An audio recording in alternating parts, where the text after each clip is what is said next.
Ok, As-Roi sur Roi D5, beaucoup misé sur ce flop, qui est très bon pour voir. Après, j'ai plusieurs sizing, je vais avoir du bet 1 tiers, 2 tiers et check. Sans le backup, je vais plutôt mettre ça dans le 1 tiers, en théorie, je serai mixé. Ok, raise, c'est intéressant, son size, il est pas bon, théoriquement, après, c'est pas peu de V. Là, en gros, la seule range qu'il veut raise, c'est Roi 10-200. Donc, du coup, il veut vraiment raise polar sur ce board. Ok, il décide de check à la turn, c'est intéressant. Ici, on va avoir 2 strats, on va avoir du bet HPO. Et check, peut-être un peu de small, mais je t'avoue que je vois pas trop l'intérêt. C'est pas comme si je voulais reopen l'action avec un 10, donc je pense que à ce point, ça va être close. Ça dans le check. Là, en théorie, il doit avoir des genre As-4 de carreau, de pique, et je les unblock, donc j'aime bien. Et As-Roi versus entière. En vrai, là, je value que Roi-Dame, qui va pas forcément prendre comme ça. Donc je préfère les calls. Si la raise Roi-Valet, GG, Roi-9. C'est un peu trop sin flop, hein. C'est vraiment trop loose. Là, je value genre Roi-Dame, Roi-9, il faut qu'il call, hein.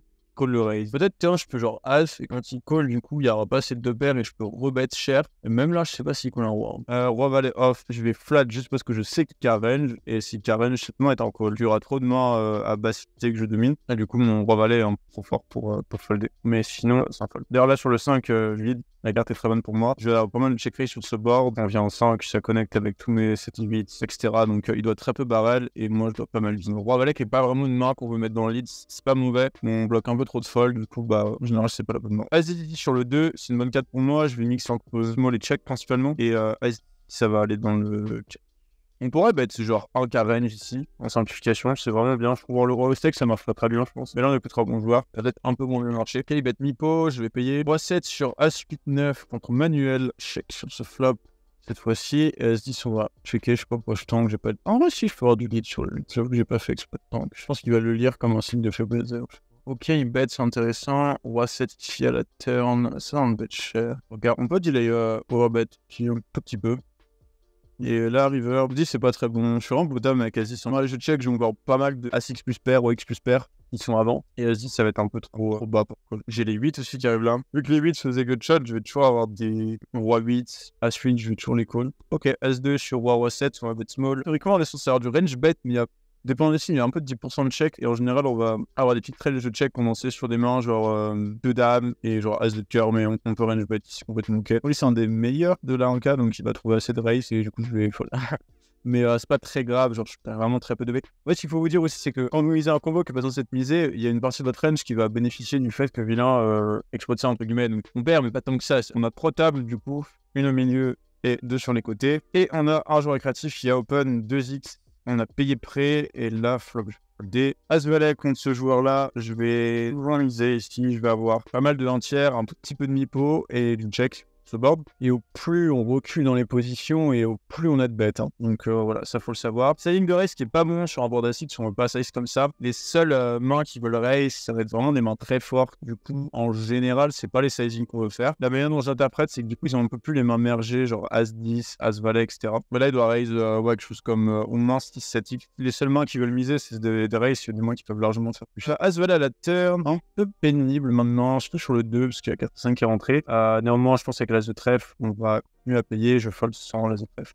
Et As-Valet commence à être bottom, on a le droit d'avoir des folds, surtout quand tu fais ce sizing vraiment d'énormes bourrins. As-Valet, je vais payer contre 3 bêtes ou 4 bêtes aussi, et le 4 qui est vraiment chiant. Du coup, là, en value, il va avoir 3-5, 4-5. Il peut jam s'il... Je sais pas s'il jam au relance joueur, ouais. J'ai foldé, avoir besoin de payer ça, j'ai vraiment beaucoup de mains plus fortes. As-Valet contre quelqu'un qui bet un petit peu trop, c'est un call. Et As-Valet, je vais folder directement. Il peut avoir des flush draw, combo, etc. Ouais, je pense que sans info, je vais devoir folder As-Valet. J'ai tellement de meilleures mains à payer. As-Valet versus un bet 3 cartes, que je vais folder ici, mais...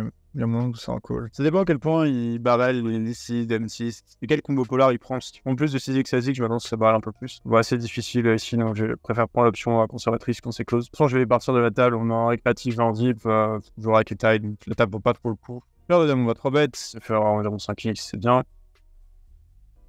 Là, je suis en open. Mais d'ailleurs, je me demande si avec As-Valet, on peut pas fold à la turn, hein, parce que pareil, on pourrait se dire oui, mais en cas, ils vont se balancer, etc. Mais les dire non, c'est speed 22.5. On a plein de gens qui vont se dire ok, bah je dois fold des as, et du coup, bah au final, ils peuvent size up, mais je sais que je dois fold des as. Du coup, je vais call que les meilleurs, mais ça m'embête un peu de genre respecter les fondamentaux, entre guillemets, parce que coup, ma main, c'est déjà un mix. Et en plus de ça, j'ai envie de vous dire, ça se trouve, je peux déjà fold, même si c'est un mix. As-3 ici, on va la jouer. Après, peut-être qu'il y a un truc que je peux faire, call river, parce qu'il va avoir tous les genres dame 4, roi 5, enfin roi 4, qui est joué comme ça. Ouais, ça peut se payer. Je suis pas le meilleur spot. Roi 4, on va fold. As-3, je vais rechecker. River, je vais pas bloquer ça. Le 3 qui va être un mauvais removal. Alors là, je vais bloquer les bluffs, je vais bloquer les... Là, il faudrait être très très careful sur les bluffs. 5-3, ça a misé chez lui. Je vois, il y a roi 3 qui bluffe un peu. Mais c'est juste roi 3 de carreau. Je pense que j'ai une bonne main à raise ici. Je vais raise pas très cher. Ouais, c'est... Là, on prend un peu plus bas, genre S2, carreau. Alors, demi-chuté ici, on va payer. Paire de 4, on va miser pas très cher. Il bet small. Range, bet, demi. Ça va être un fold, hein. Voilà, on va payer. C'est quoi? Faudrait voir, parce que je sais qu'il range bet small, du coup. Donc, quand il range bet, alors ça, je crois qu'il y a demi. Et il veut, je pense, on va la jouer en plat. Ou bet 3 quarts. En fait, il faut. Paire de 4, je check back. Paire de 7, ok. Et fold. Du coup, il y a deux choses qui font qu'on peut call plus of flop si le mec bet trop et si jamais il fold trop quand il check turn. Je pense de check turn. Parce que là, du coup, s'il fold trop cette line, je peux encore plus call. Il y a même des boards où on peut call n'importe quoi. Mais bon, ça, je pense qu'ils vont essayer de défendre quand même Rain River, mais c'est quand même une information intéressante à savoir. Alors, dame de suité, j'ai 3 bets, 2 as, on va 3 bets ici. Toujours faire un peu le sizing. On sent des fois je fais 10. Tout ce qu'il faut, c'est pas faire un sizing précis avec une certaine main. Si jamais vous variez vos sizing avec doublement, pas très grave. Ok, les filles de 4 bets, c'est intéressant. On va avoir un mix entre un call et un 4 bets. Quand vous jouez en mid-sec, je conseille vraiment de jam, parce que là, le 4 bets, c'est en close, il n'y a pas assez de 4 bets fold. Et ici, ça va être close, nos os qui vont jouer par vrai. Je pense que je vais jam ici en vrai. C'est vrai, je sais qu'il y a raise fold, mais je pense que la plupart des gens, ils ne trouvent pas les bottoms de raise fold.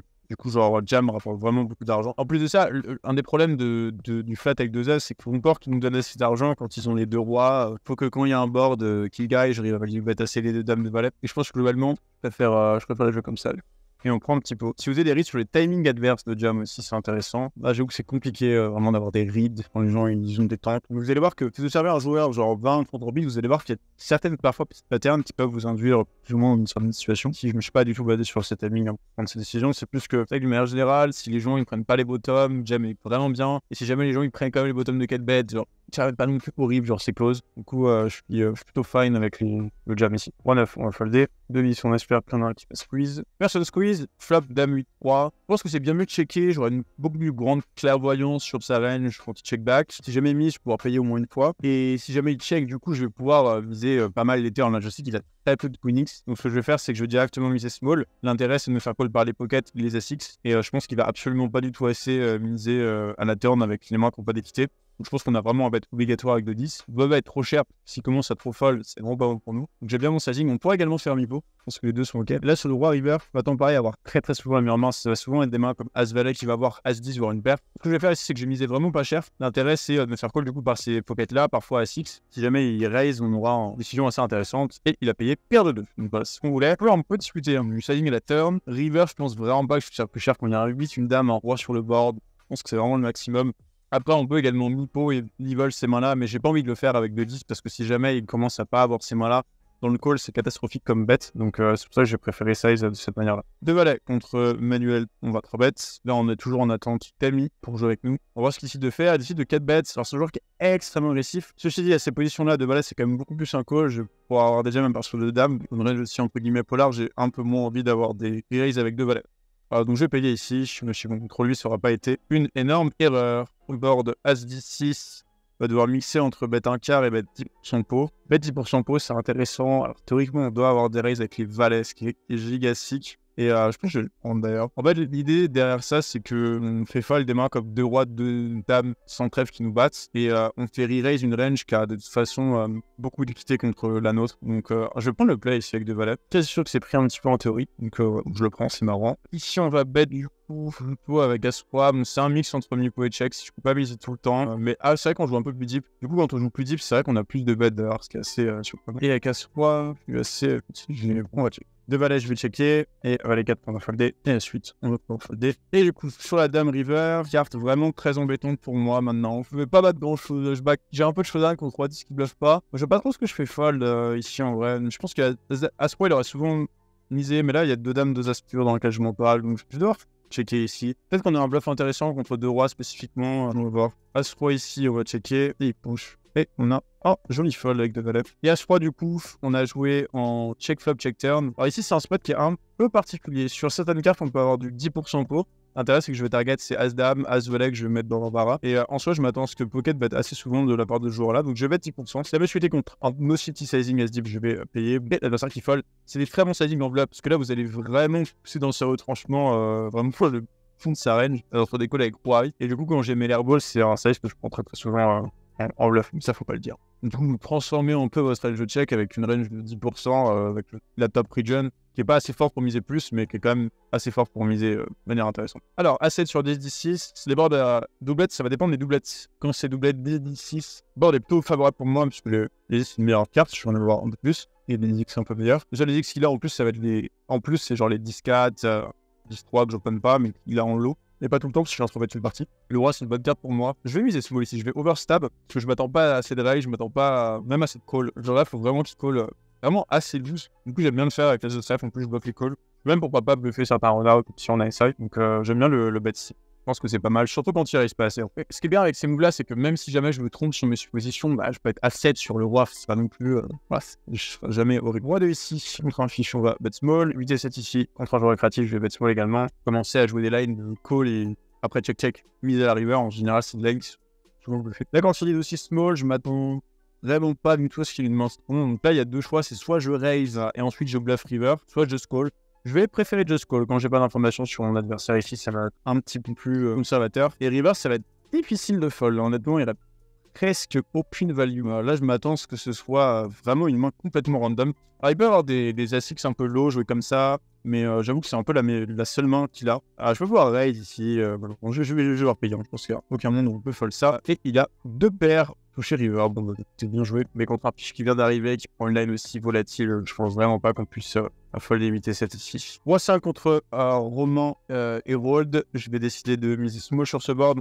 Un petit peu mi-pot également. On peut mettre plus cher en vrai, je dis un tout petit peu, il y en a quand même.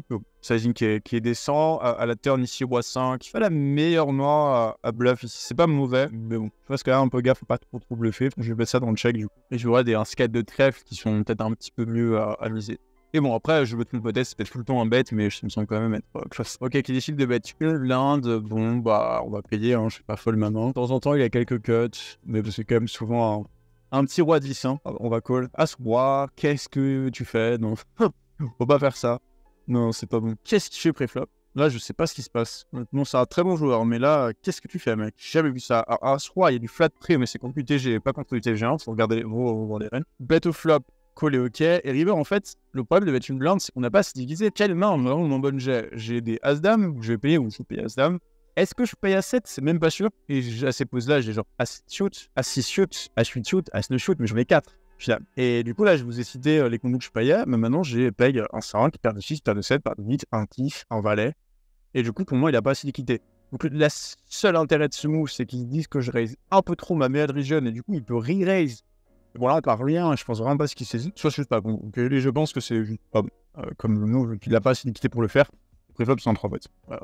J'ai révisé parce que peut-être que sur 50 il a raison, il y a un peu de flat. Ce que j'ai appris, c'est qu'il y a du flat contre le TG, mais pas contre le TG1. Et que contre le TG1, ça drop quand même de l'argent de manière substantielle. Ouais. Mais bon, même les seconds joueurs font des erreurs, comme vous le voyez. Et comme vous voyez aussi dans ma vidéo, c'est que j'en fais vraiment très peu. Non, mais c'est vrai que les joueurs font des erreurs, donc c'est encourageant. Ça vaut même que ça reste des humains. La table de gauche qui est pas dingue. Bah écoutez, je sais pas si cette vidéo-là vous a plu. Si jamais ça vous intéresse de progresser en cash game et d'avancer avec moi, j'ai créé Cœur University. Toutes les informations sont en description. Et on se dit à très vite.